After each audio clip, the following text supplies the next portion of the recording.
ভাই মানে শুধু একজন অভিভাবক নয়, যে হাত তোমাকে প্রথমবার হাঁটতে শিখিয়েছে, যে চোখ তোমাকে প্রথমবার সুরক্ষার অনুভূতি দিয়েছে, সে তোমার ভাই। শৈশবে যখন তুমি পড়ে গিয়েছিলে, সবার আগে যে দৌড়ে এসে তোমাকে তুলেছিল, সেই তোমার ভাই।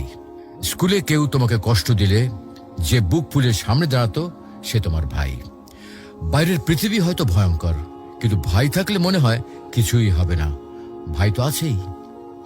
ভাই কখনো প্রকাশ করে না, কিন্তু সে তোমার জন্য নিজের আনন্দ ত্যাগ করে, নিজের কষ্ট গোপন করে। তুমি খুশি থাকলে সে খুশি, তুমি দুঃখী হলে সে ভিতরে ভিতরে ভেঙে যায়। সময় যতই পেরিয়ে যাক, বয়স যতই বাড়ুক, ভাই সবসময় তোমার অভিভাবকই থেকে যায়।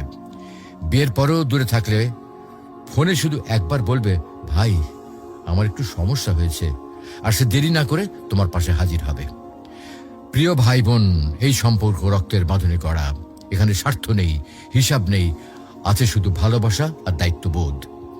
যতদিন ভাই বেঁচে আছে, ততদিন তোমার জীবনে একজন নীরব অভিভাবক রয়েছে, যে সব সময় তোমার পেছনে পাহাড় হয়ে দাঁড়িয়ে রয়েছে।